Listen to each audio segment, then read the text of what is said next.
Good afternoon, everyone, and thank you for joining us. We are just connecting our streaming feeds and we will get started in just a few moments. Thank you for joining us.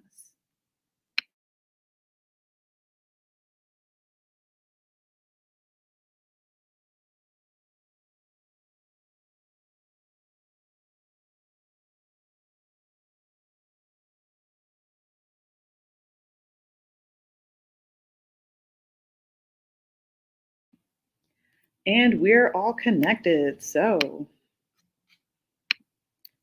good afternoon, everyone, and welcome. I am Sophia Nahlawi, author events coordinator here at the Enoch Pratt Free Library. Thank you for joining us for discussing our mental health in uncertain times in partnership with NAMI Baltimore. We still have our Summer Break Baltimore program happening, our fun and free program for all ages that encourages literacy and learning in our community, taking place from June 1st to September 1st. If you haven't already, please visit prattlibrary.org for more information. And now, without further ado, to introduce today's speakers. Freddie Mciver is a resident of Baltimore City and lives with anxiety and depression. In his volunteer work with NAMI Metro Baltimore, he facilitates support groups and shares his personal story to impact others. Freddie enjoys playing video games, listening to and playing music, exercising, and spending time with his family. Phil Kaplan has been an active speaker and volunteer with NAMI Metro Baltimore since 2017. Before becoming involved with NAMI, he was a lawyer for parents in child welfare cases for 7 years. He frequently shares his story and experiences with companies, law enforcement agencies, and college students to help to change the way society views mental health and to encourage people to seek help.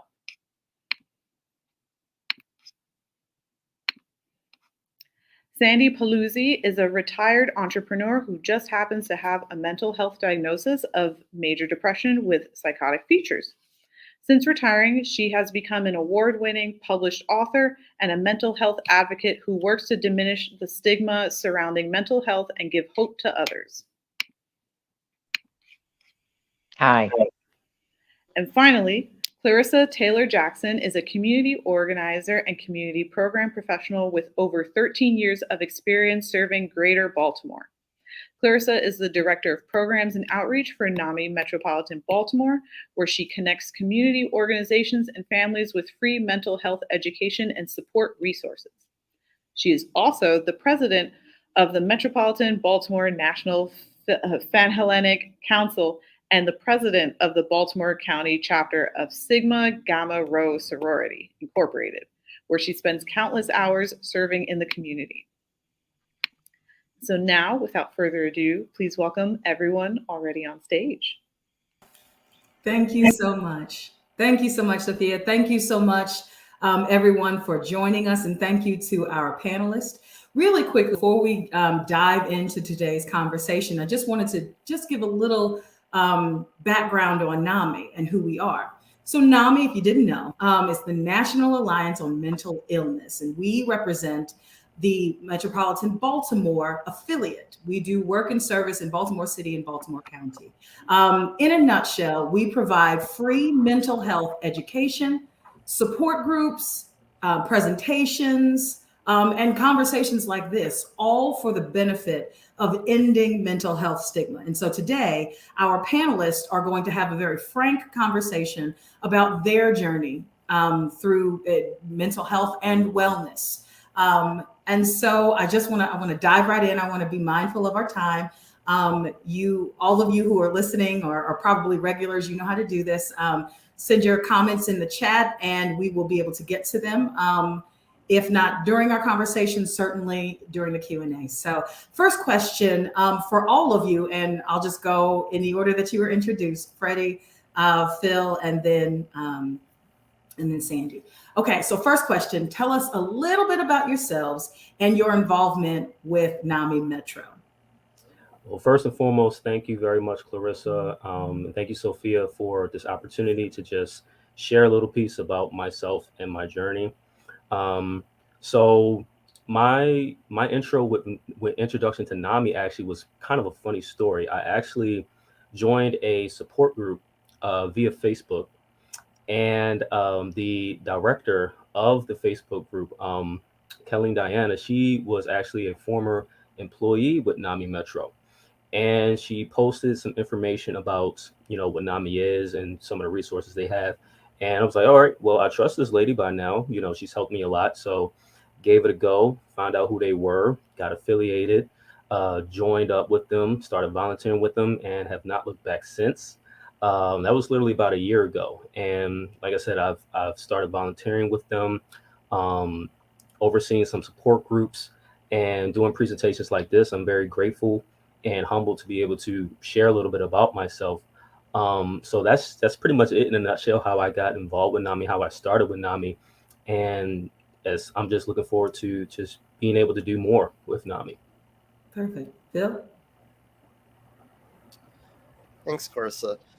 So my name is Phil Kaplan. I've been involved with NAMI probably over 6 years now, and been involved with a lot of the public education programs with NAMI, but most particularly in our own voice, meaning the specific public education program where I team up with other volunteers to share my personal story with various audiences. And I found that to be very, very rewarding in terms of just being able to have that forum, to be able to be heard, and really to connect with the community in a productive way about these issues. So I've really appreciated my ability to use NAMI in that manner.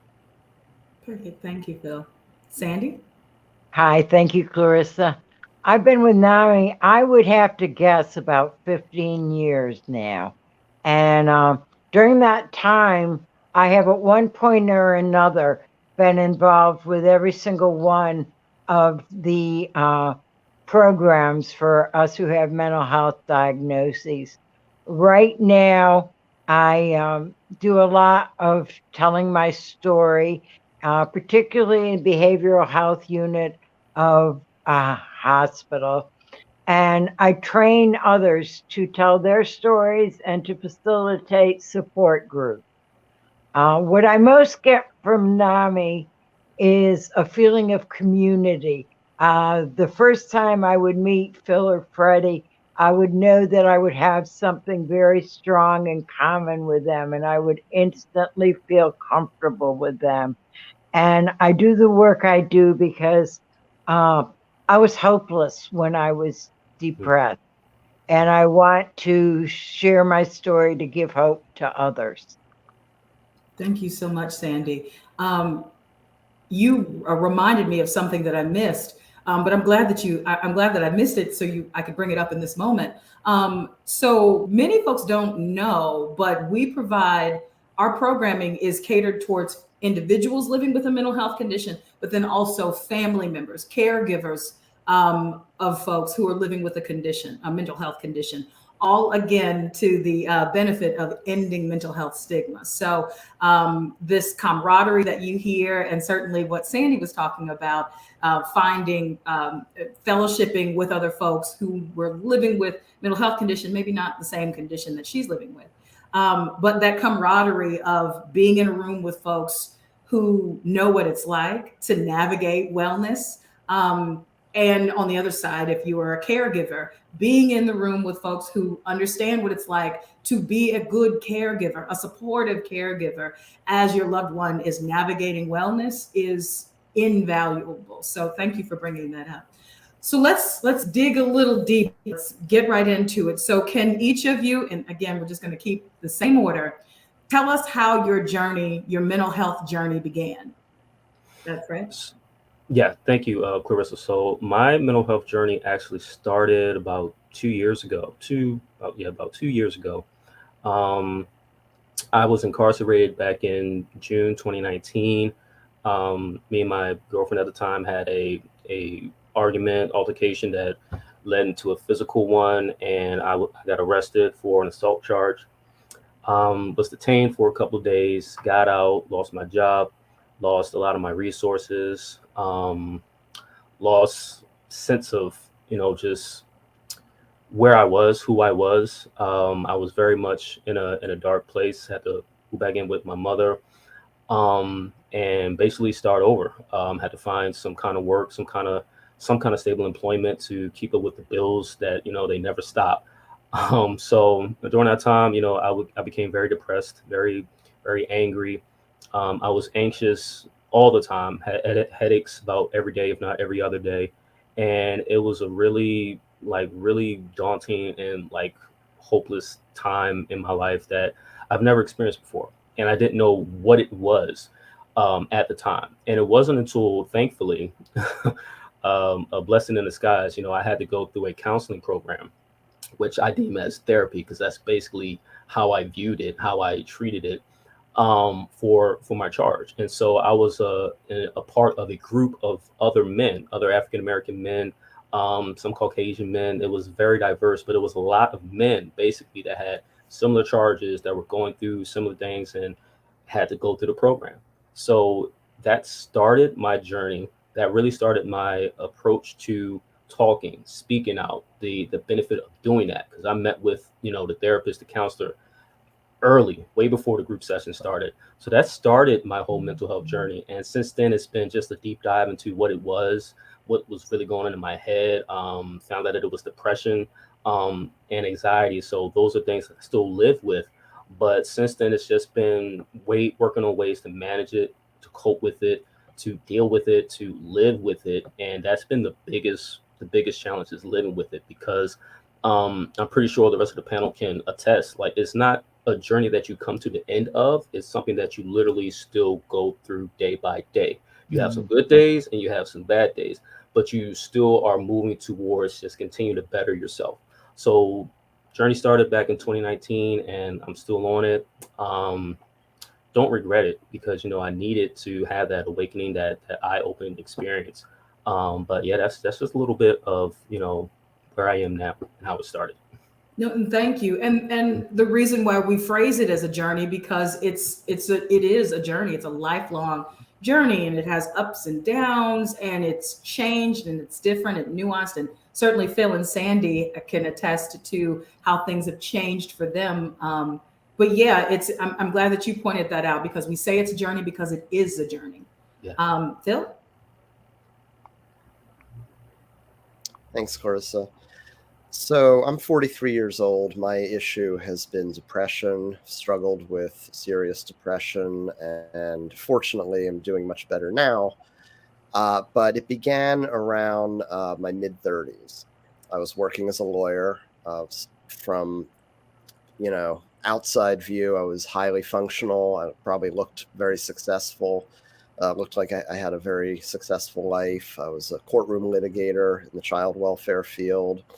I was involved outside of work with high school mock trial as a scorer and presiding judge. I was doing well socially, had friends. So, by all appearances, I seemed like I had a very successful life. And inwardly, I was really struggling with a lot of things. Was not liking my job for a lot of reasons. Was very lonely. I had broken up with a longtime girlfriend. I was trying to date. That was not going well. I was very lonely.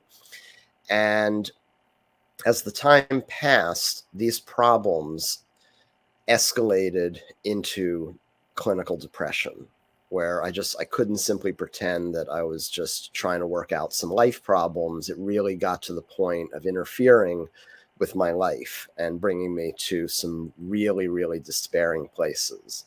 As a result of the way that my depression affected me, I had to leave my job. I had to basically just give up on my legal career and honestly working in general. I've not been employed for just under 8 years. I'm on disability, long-term disability through SSDI. So I'm at a place where I never thought I would be, because of the way that my depression has affected me, and particularly my work life. And I've had to really kind of deal with that and all the kind of the identity issues that go along with that. And I've been to some pretty scary places. I've gotten close to suicide. I've had a hospitalization in early 2017. So, that's pretty much what my mental health issues have been since my mid-30s. Thank you for sharing. Sandy? Okay. When I was in my late 40s, all of the men from my early childhood died. Within a year and a half, I lost all of my uncles and my father and my childhood best friend died within a week of each other. I couldn't take all the losses. My father had been my rock. He was steady. I could talk to him about anything. And of course, my childhood friend was really one of the only friends I had because I had started and built a service business. We were software engineer consultant, and I was pretty much a workaholic. All of my friends were really acquaintances from business associations. And I started to think everyone was against me. I self-isolated. I didn't go to work. When I did go, I brought a radio and turned the volume up very loudly so that people couldn't tape what I was saying.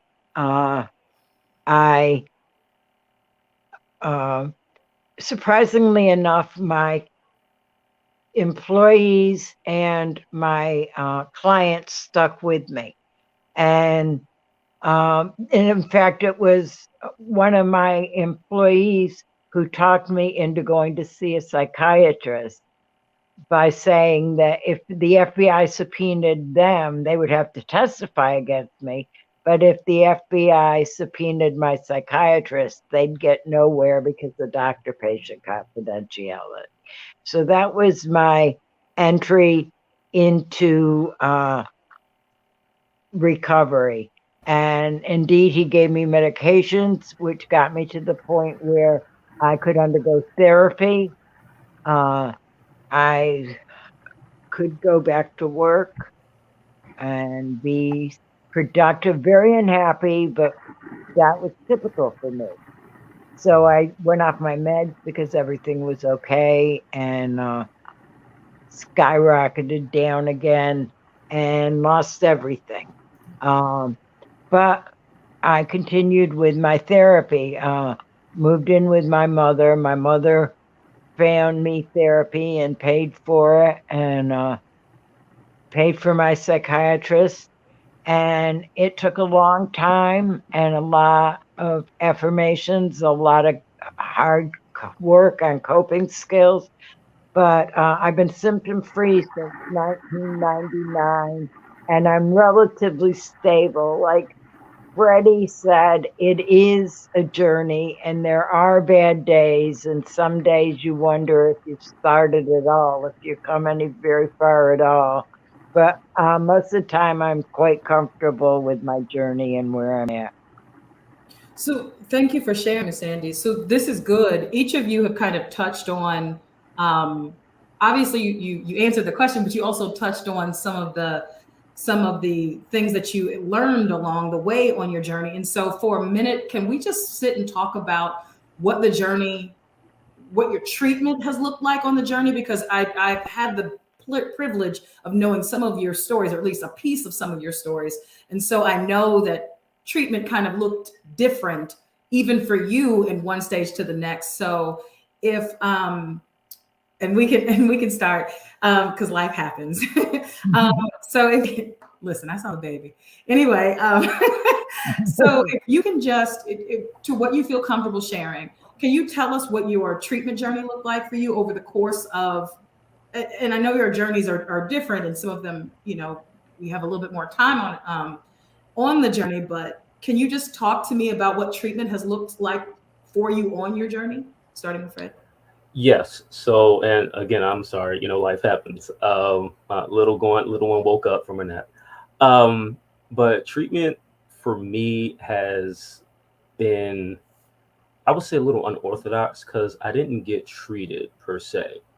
What I really needed was someone to talk to, ultimately, because I lived so much of my life very much victim to, the whole masculinity, super macho, you gotta hold it in, you gotta man up, you gotta be strong, can't be soft, you can't emote, you can't really express, how you feel, feelings, whatever, that kind of thing. So a lot of my life, I've spent internalizing a lot of things: pain, regret, fear, um, daddy issues, because I lived in a single mother household majority of my life. So just with an absence of somebody to talk to, not necessarily a male figure to talk to, but just somebody to talk to.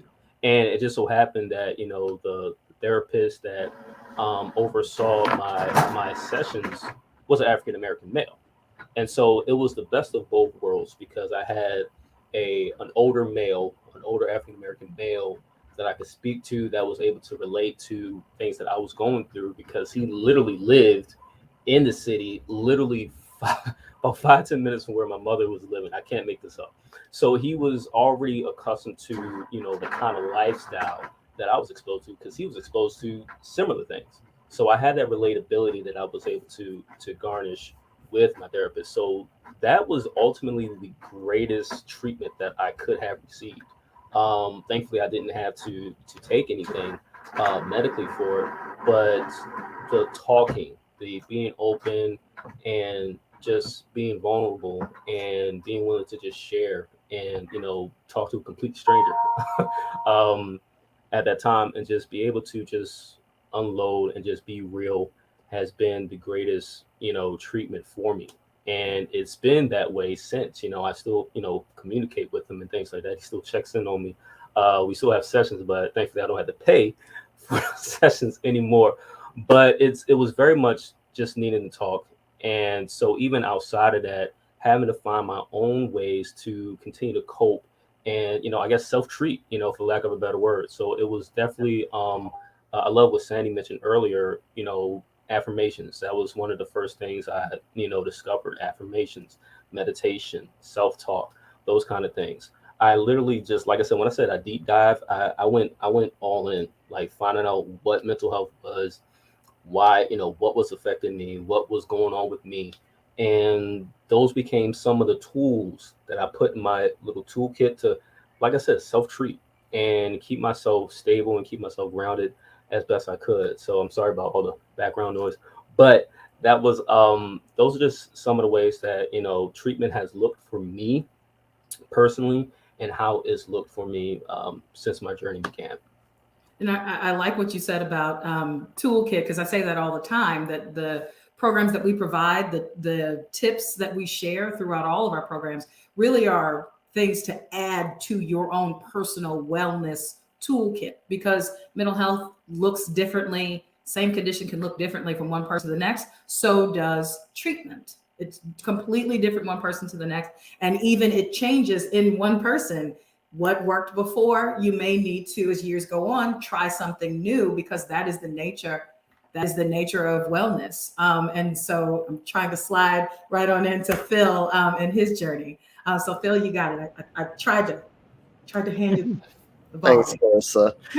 Before anything, I gotta say, Freddie made such a good point about some of the challenges that men face as far as mental health, the macho culture, the kind of the ethic of male stoicism, and being reluctant to open up, to be vulnerable. And that certainly has figured prominently in my own mental health journey. And I've been lucky. I had a really awesome therapist that I found, a licensed professional counselor, who was the main part of my treatment. As far as, I saw this counselor from my mid-30s until like February, March of 2021. So like over 7 years.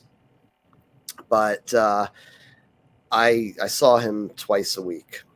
And, so very regularly. And he was very important and patient, I think, in terms of helping me sort through my own issues at my own pace. And I think one of the most important parts of my therapy, and one of the reasons that my therapist, I think, worked so well with me, is that he had a lot of respect for my story, for, my identity, my story, what I was sorting through. If I felt that something was valuable or important, he would allow me to explore that. And, I think that was just very important in allowing me to move at my own pace and not feel like I was being shepherded. So therapy was certainly very important in my treatment. And also just being able to open up, being able to use NAMI to connect with people, to open up about my story, staying connected with friends, and also my faith. I actually found faith, became a born-again Christian in the worst of my depression after a lifetime of being a non-believer. And I think one of the main parts of my faith is being able to turn to God when I know that I don't have any answers, and to know that there's hope, that there's an ultimate source of hope and goodness, even when I personally, with all of my intellect and all of my efforts, can't figure it out. And that has really helped sustain me. So all of that, I think, has been very, very important in my mental health journey and in helping me get to the point that I'm at now.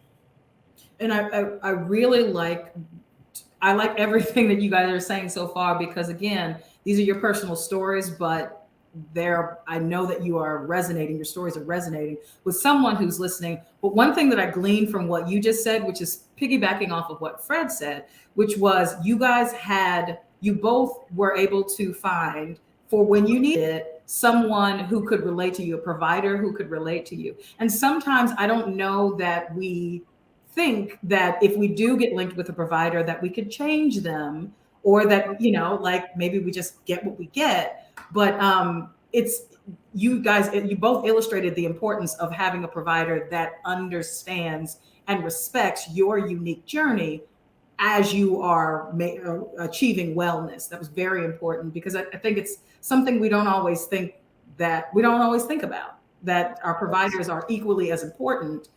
They are an important tool to our wellness, but they have to be the right tool. So, all right. And so we will move then. Hopefully I gave you a good softball, Sandy.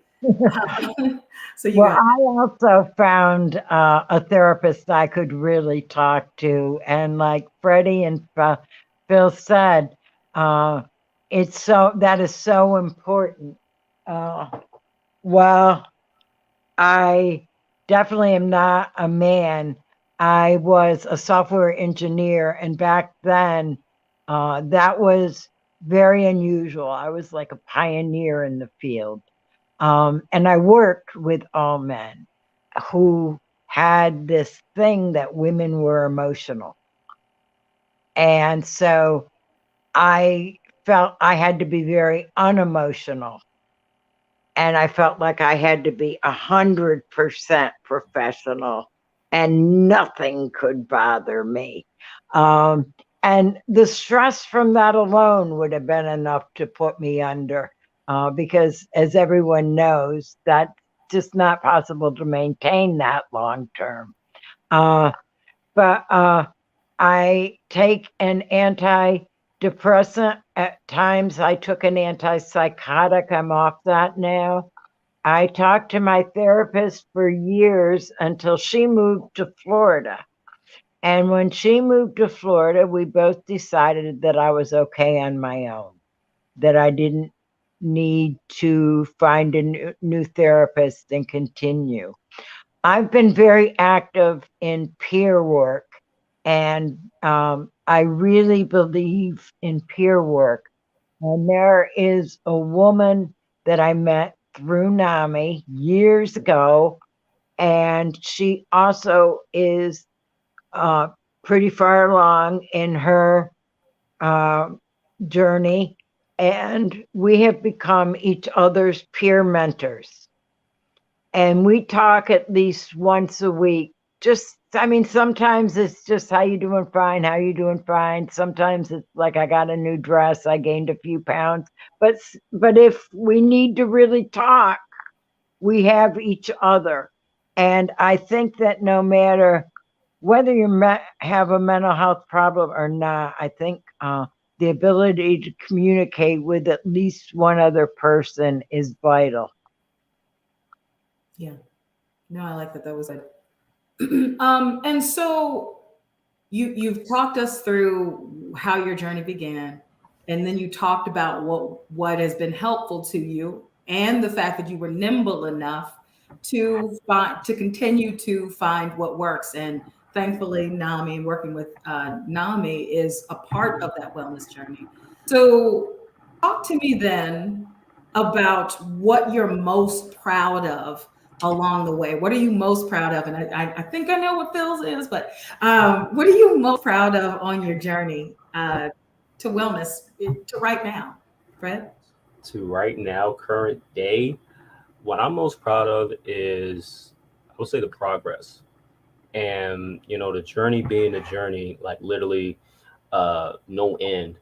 But even in that, the initial discovery, the acceptance of the fact that I have issues and that I need to really work through them, because anger was like one of the biggest hurdles that I had to overcome, in addition to, what I discovered about, me being depressed and so anxious. And so anger played played a big role in a lot of the unfortunate, bad choices that I made. And what I am most proud of is the progress. I still get angry, but I don't react as quickly as I used to. And I think that's one of that's one of the proudest things, is that, seeing the progress. And even talking to my dad, because I remember my dad mentioned something similar when we've had, one of our discussions before, is how angry, he was, because him and my mother didn't see eye to eye. Eventually they separated and things like that. And the anger that I heard from him sharing that, how bad they fell out and how angry he was, how things turned out with, me and my two sisters living with my mom, staying with my mom, and him eventually moving on, and his choice to move on and all that. The anger that I would hear in, him sharing that sounded very much similar to my anger in the situation that I was going through. And so hearing that, having to, literally have like a outer body kind of experience on the phone with the man, and just going, wow, that sounds just like me. And just being able to hear that and know, wow, I'm glad I don't act like that anymore. Again, still get angry, but it's not as bad as it was. And that's definitely one of the things that I'm most proud of, is that being able to deal with that emotion at least a little better, and to be able to navigate through that. And things still come up, life still happens.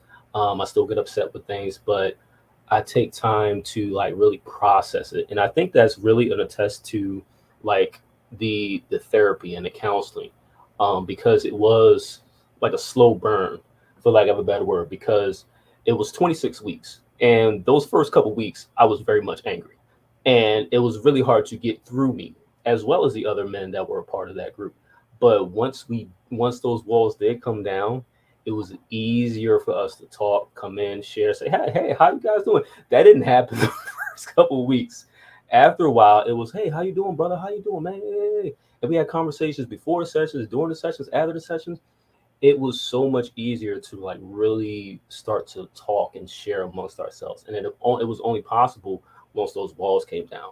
So once that really started coming down, I noticed in my life personally, the anger, it became easier to connect. It became easier to share. It became easier to talk that much more.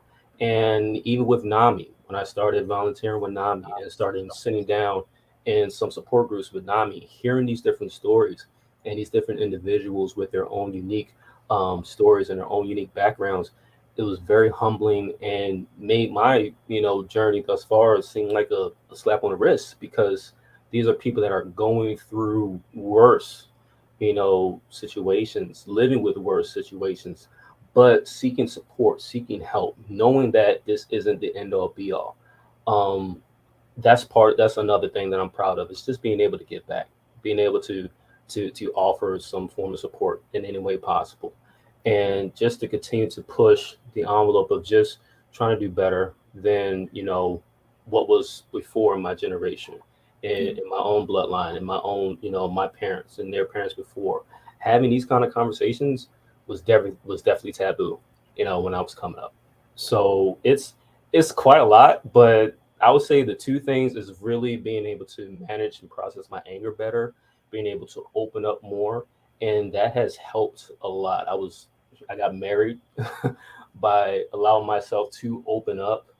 I've made better connections, better relationships, because I've been able to open up and really start to like share and talk real, and just be real. And so those are some of the things I know it's a lot, but No, mo- mostly the anger. Honestly, I was a really angry guy. It may not have seemed like it on the surface, but I was a really angry guy, and I really needed to have that reality check and have that humbling, experience to like really take the time to see, oh wow, yeah, I got issues. And that's what I'm really most proud of, in addition to everything else I said. But really understanding and working through the anger is what I'm most proud of. So what's next for you? You kind of hinted toward it, but what's next? Okay. Next for me is, well, I'm already in the capacity where I'm volunteering, where I'm trying to push it forward, give it, pay it forward. That's the word. That's the phrase. I remember my mentor told me that years ago. Paying it forward. Just wanted to keep volunteering my services as often as best that I can offer. Um, really being tugged into thinking of like starting my own kind of support group for men, thinking about it.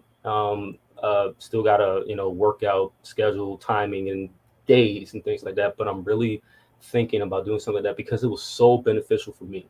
If I wasn't forced to go through that, I'd be a different individual. I probably would still be as angry. But thinking of having my own kind of space where I sort of oversee something like that for men, in a support group fashion. I work now as an insurance agent, and so that's another avenue that I'm seeking to use to be able to help individuals and families in that regards. Um, and just continuing to just show up presently in my own home, in my own family, for my friends, my loved ones, in the best way that I can, and just to continue to push the envelope of just wanting to be better, do better, and continue to grow. Thank you for sharing that. I'm also, when you're telling me what you guys are doing for the future, because I'm the program person, you shouldn't say these things. I'm just saying, I know I'm gonna see something worse. Don't worry about it. Like Fred, Text you remember when you later. said it's heavy on my heart, So if it happens faster than I plan to, then A. But I had to share. So I appreciate you for sharing. Thank you so much, Phil. Once again, Freddie made such good points. I have to comment on some of it. He talked about, male anger and that challenge. And, that I just have to say to validate, what he said.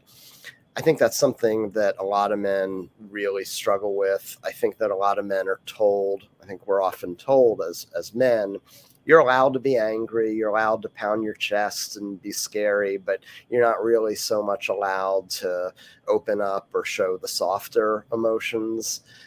So getting away from the temptation of anger and the destructiveness that it can cause is something that, like Freddie, I'm very proud to have charted a path away from that. I've had my own struggles with it, perhaps in different ways, but I am particularly proud of being one of the guys, who can stand up and share my story. Freddie and I both know we're in a small group who are willing to stand up and be honest. It's, at least right now, it's mostly women who are in our own voice presenters, who are willing to stand up and talk about mental health. Men, have a ways to go in terms of being comfortable. And I think that, I'm very proud of the fact that in a lot of my pain and a lot of my anger and despair, on some level, I made a choice and I said, you know what? I'm going to be one of the guys who's not afraid to stand up and say, you know what? I'm hurting. I'm not doing well. And this does bother me. This is hurtful. I am depressed. I do struggle with my mental health. So that's something I'm very proud of in terms of, having made the choice to do that. And I think over the years, hopefully getting better and better at it, and certainly enjoying it consistently. And as far as my relationships, I'm in a great relationship now with my girlfriend, Clarissa. We are not technically engaged, but planning a wedding next year. Believe me, you'll know when we're engaged. But we're definitely getting married. That's a foregone conclusion. I am out of my mind in love with her, and she with me. I could not be doing better with it. And after years of loneliness, I don't know if proud is the word, but there's a certain vindication.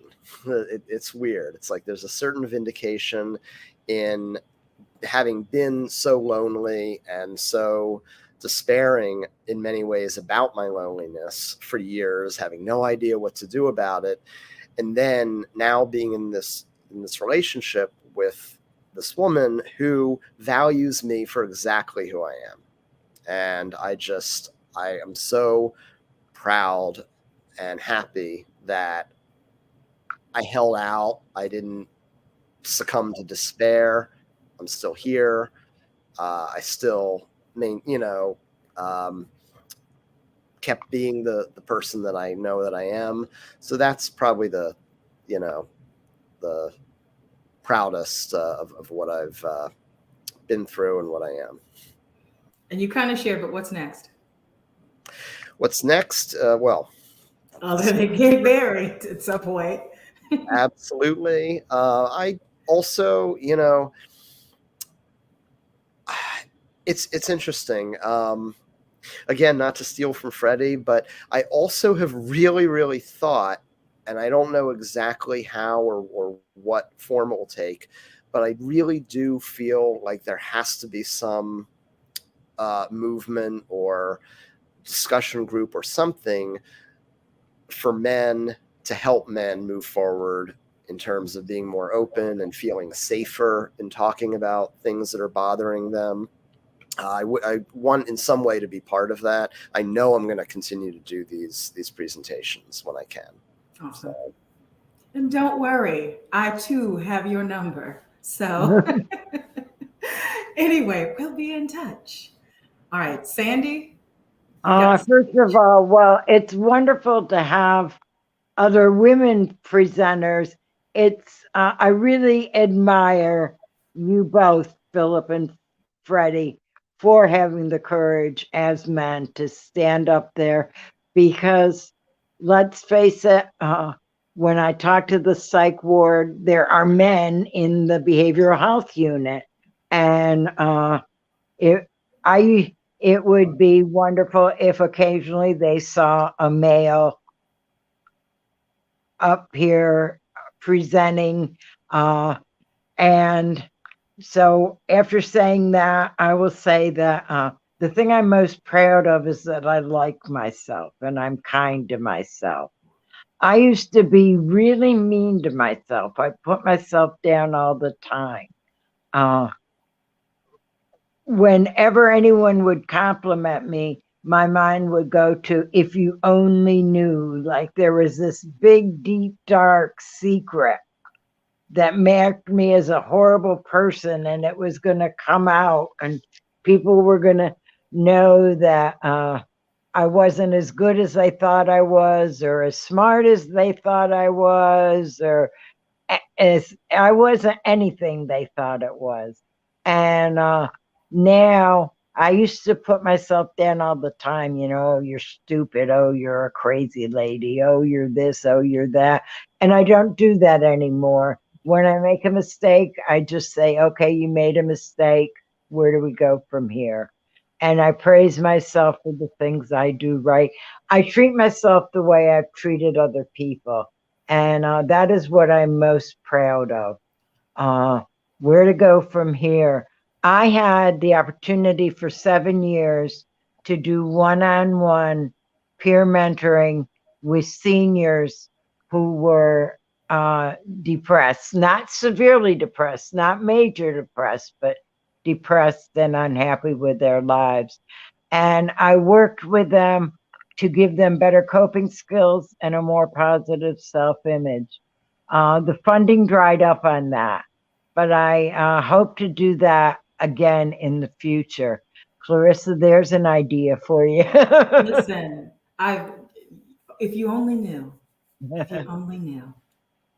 So I've got big plans, but no, I appreciate you. I appreciate all three of you for sharing your stories. I know you signed up when you guys signed the application. You said you trained and you said you wanted to do presentations. I know you made up your mind, but I also know that every time you're speaking to a whole new audience, and sometimes, you know, depending on the day, I'm sure sometimes this is a little bit more difficult than other times to talk about your past. And so I never want to take it for granted that you are still willing to share these parts of your life, because while you know that it's going to be impactful to countless folks, it's still a big deal. And so I want to say thank you so much for sharing your stories.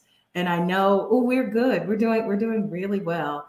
On time. I do have one more question to ask you. And if you could just ask it, if we can get through this in 2 minutes, we can get to our Q&A in a second, but I really want to ask this question. So what is one thing you wish everyone knew about mental health, Fred? That it affects everybody differently. What works for one person would not work for another person. What helped me in my journey is not the same thing that helped Phil, and it's not the same thing that helped Sandy. Even though the diagnoses may be the same, the individual is definitely not. That's powerful. I love it. That's perfect. Thank you. Phil? Absolutely. I want people to know that sometimes, especially with depression, problems that we sometimes trivialize can be exactly the problems that lead to depression. In my case, it was romantic loneliness, dating trouble, and that is often trivialized. We just kind of, you know, especially as guys, we tend to laugh it off. It was really, really painful. It was I would call it the biggest contributing factor to my depression. So I would want everyone to keep that in mind, that when we hear people discuss their personal problems, whatever they are, before we jump to the conclusion that, oh, those are just, you know, minor life issues, or, you know, that those aren't very significant, we should keep in mind these are very often the same types of life problems that can lead to a suicidal depression. And I just would hope that people are more aware of that. Sandy? I want people to know we're not all picking up Uzis and going to the nearest shopping mall or school to take out half the world. We're the people next door. And we're part of your family. We're part of your friends. It affects 1/4 of the families in the United States. And we are more likely to be the victims of crime than to perpetrate crime when we're symptomatic. Thank you for saying that. Thank you for sharing that, because it's important. It's important to point that out. So I appreciate you for sharing that. And so I think it's time for our Q&A. Yay. Yay! Before we launch into Q&A, I want to thank everybody, all of you, for sharing your stories, sharing your journey. It's all really personal, it's all really groundbreaking, and it's all really, really intense. And I appreciate what it takes to come up here and to tell us about yourselves and your journey and your not never-ending journey in a way. So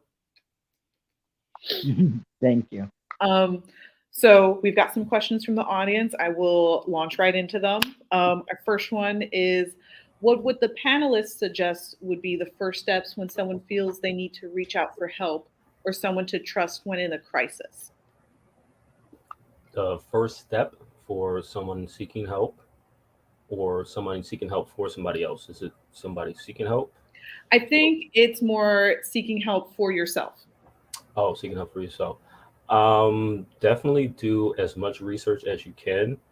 Fortunately for me, I was forced into my program, but I am well aware of how hard and difficult it is to find therapists, to find help, especially somebody that you can actually relate to. I know we spoke about that in the panel discussion. Being able to find somebody that can relate to you, who you are presently, it's hard. I've heard so many stories about the search to find a therapist, to find a good therapist, somebody that can really relate to that person, that individual. So I would say definitely do your research.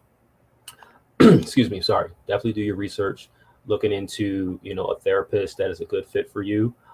Psychology Today is a good website. I've heard that is really good in terms of finding a therapist in your area. They normally have the contact information in person, the insurance carriers that they do accept. So I know that website comes up first in my thoughts with that. So definitely do your research. Just very quickly, I think that I would say the first step should also probably involve reaching out to someone that you trust, whoever it is. Could be a family member, could be a faith leader, could be a friend or some type or teacher, whoever it is in your life that you have some kind of trust with, to just reach out and say, I'm really struggling. And it may be that that other person is able to help you at least acknowledge that you need to seek therapy or follow up on it. Because sometimes, when you're dealing with mental health issues, you go through your own doubts about whether it's serious enough. And a good friend or family member or loved one, someone in your life that you trust, can be a good reality check with that. Yeah, definitely. As Phil and Freddie both said, it's time consuming to find a therapist you can relate to. It can take a long time just to get an appointment with a therapist because they're so overworked. So, like Phil said, talk to somebody, but also take advantage of peer-led support groups like NAMI has. In the meantime, you're in the room with other people who also have mental health issues, and they may even be able to provide you recommendations for therapists. But definitely it's a good start until you can get to have your one-on-one help.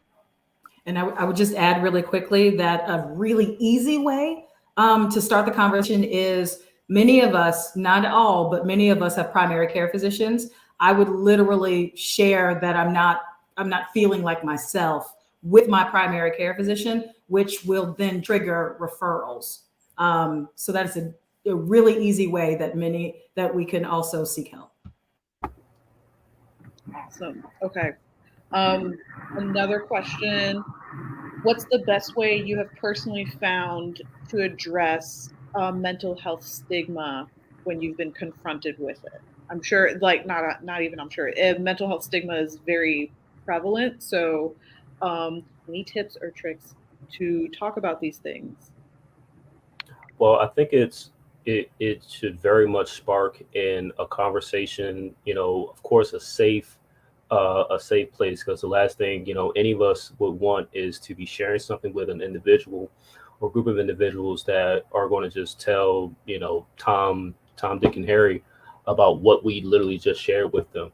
So it's very much understanding your audience and knowing who it is that you're addressing. Again, these support groups that Sandy mentioned, the NAMI support groups, I can definitely attest that those kind of settings, at least for me, are ideal, because you get to set the tone immediately. That this is a safe place. All the information stays here in this room between you, me, and maybe 5, 10, 15 other people. This is a confidentiality, centered area. Feel free to share. And they don't have to. That's the thing. Give the person the time, because everybody processes these things differently. Give the person the time to share. I know for me, I didn't share initially. It took, like I said, it took me weeks to really dig in to me. So, let the person, process it at their own pace, their own time, and let them feel comfortable. That's the thing. We are more apt to share when someone else shares.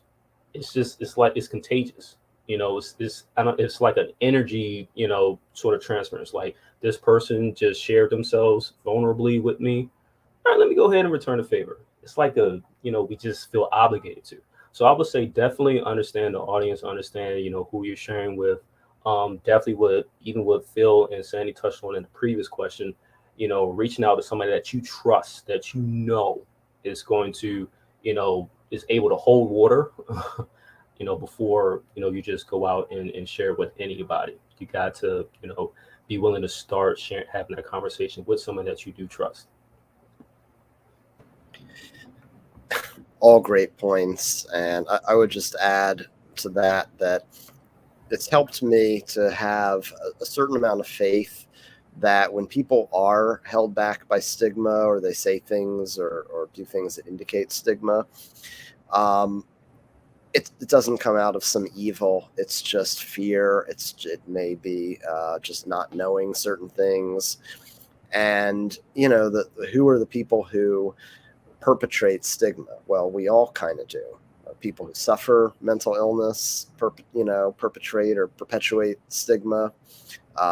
Loved ones, well-meaning people who I think just need a little bit more of kind of a compassionate reality check about what these issues are.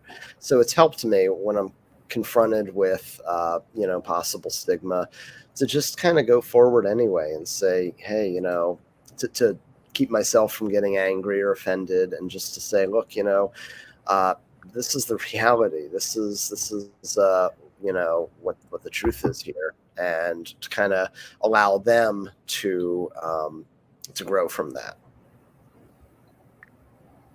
It depends on how well people know me. If people know me, I will tell them that I am mentally ill, to try and get rid of some of the stigma. And they always say, oh my gosh, I don't believe it. You sound so normal. And I have to say, well, I am. I'm normal, I'm stable, and I have a mental illness. If I don't know people that well, I tend to just let it slide because they need compassion, they need education, but I have a tendency to let the jokes or comments slide rather than pick an argument with someone I don't know. And I'm not saying that's a good thing. That's me. Thank you. Thank you, all three of you. We have one last question before we close for the day, but can you talk more about the NAMI Baltimore services and how can someone join or even be a volunteer. Someone was very kind to post the learn more about volunteering in the comments. Clarissa, that sounds like you. Hey, Catrice. No, it's actually Patrice. No, it's Yes. easy. So the easiest way in the whole wide world to learn more about our programs is to go to our website, namibaltimore.org. If you already know that you want to be a volunteer, just click that link that's on your screen, or that was on the screen, and just fill out your profile, and we'll get back in touch with you. But long story short, again, we provide education, support, presentations, and then also we do advocacy. So we have, so our classes are for caregivers. Our classes and support groups are for caregivers who want to learn more tools and tips to better support their loved ones living with a mental health condition. You cannot forget that we support the entire family.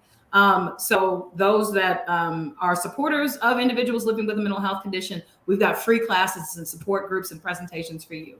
Individuals living with a mental health condition themselves. So again, our classes and support groups and presentations are designed to give you tools on your journey. And so we have those available. All of the information for those presentations, classes, and support groups are on our website, namibaltimore.org. And then we also do this thing where we do Advocacy Day every year, virtually these last 3 years.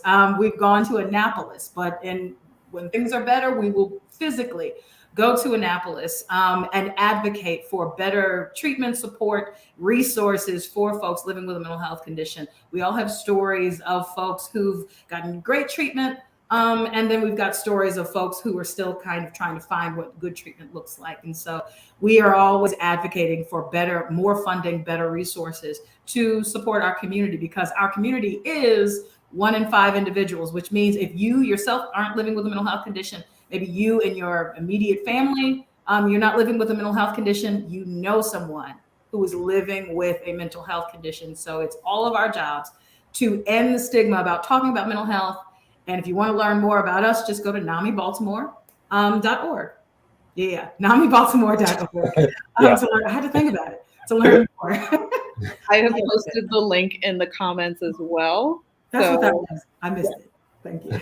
It's all good. But Moving on a tear. Yes. But with that, thank you. Thank you for all the resources. Thank you to Freddie, Philip, and Sandy for sharing your journeys, your stories, everything in between. Congrats, Philip. Thanks. Today. You're all Thank you for wonderful. the opportunity. Yeah, it was wonderful listening to you all talk and all be really open and vulnerable and share with us. And last but not least, I also want to thank our wonderful audience for joining us this afternoon, sharing your stories, asking your questions, and being present and thoughtful with us. If you haven't already, we would love for you to fill out the program survey post that we posted earlier. It lets us know your thoughts on these programs, if you want more, and everything in between. And with that, thank you everyone for joining us. Stay safe, take care, and have a great rest of your day. Thanks. Take care.